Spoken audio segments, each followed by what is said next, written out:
Assalamualaikum warahmatullahi wabarakatuh. Perkenalkan, nama saya Putri Maharani. Di sini saya akan membuat video pembelajaran mengenai IPS dan ilmu sosial dengan dosen pengampu Bapak Gali Mardika SPD MPD. Selamat menyaksikan. Topik pembahasan materi pada kali ini yang pertama itu ilmu pengetahuan sosial, kedua ilmu sosial, yang ketiga macam disiplin ilmu sosial. Pertama, pengertian ilmu pengetahuan. Menurut Satria 2017, IPS merupakan nama mata pelajaran di tingkat sekolah dasar dan menengah atau nama program studi di perguruan tinggi yang identik dengan istilah sosial studi dalam kurikulum persekolahan di negara lain seperti Amerika Serikat. Yang kedua itu pengertian ilmu sosial. Menurut Astawa 2017, ilmu sosial ialah bidang-bidang keilmuan yang mempelajari manusia di masyarakat dan mempelajari manusia sebagai anggota masyarakat. Selanjutnya itu macam-macam disiplin ilmu sosial. Yang pertama, sosiologi.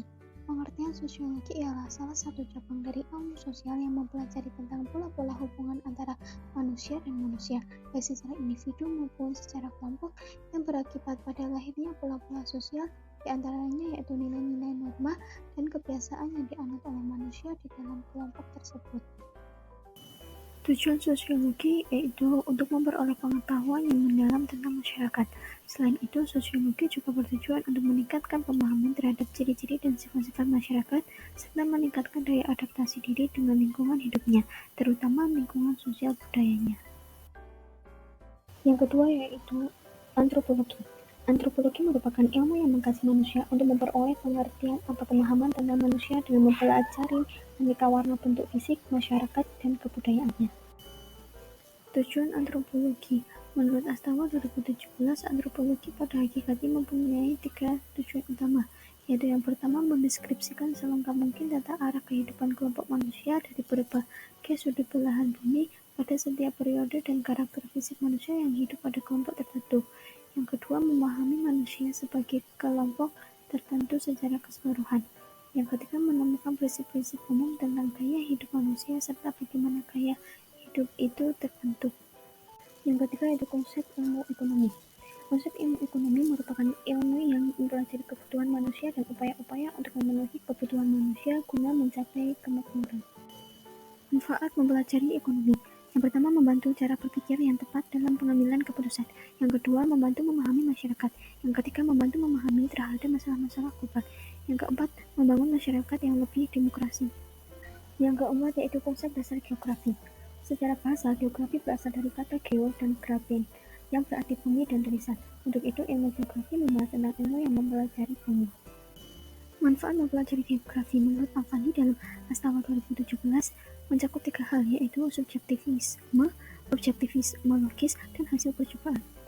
Dikaitkan dengan arti sejarah dan dihubungkan dengan kata histori, bersumber dari kata historia, dapat disimpulkan bahwa sejarah ialah cerita atau kejadian yang benar-benar telah terjadi pada masa lampau. Manfaat mempelajari sejarah. Sejarah memiliki 2 nilai guna yang menunjukkan eksistensinya sebagai ilmu yang bermanfaat dalam kehidupan manusia, yaitu nilai intrinsik dan ekstrinsik. Nilai intrinsik yaitu ada sejarah sebagai ilmu, sejarah sebagai cara mengetahui masa lampau, dan sejarah sebagai penyataan pendapat. Sedangkan nilai ekstrinsik yaitu ada kegunaan inspiratif dan kegunaan rekreatif. Selanjutnya itu konsep dasar ilmu politik. Pengertian. Yang pertama, ilmu politik senantiasa berkenaan dengan masalah kekuasaan, sumber kekuasaan, pengaruh, pembuat, dan pelaksanaan kebijakan. Yang kedua, kewenangan dan kekuasaan berdasarkan legitimasi. Yang ketiga, konflik dan konsensus. Yang keempat, pengambilan keputusan dan cara mendistribusikan kekuasaan. Manfaat ilmu politik, yaitu yang pertama, memberi jalan yang baik dalam hal negosiasi kepentingan antar kelompok dalam masyarakat.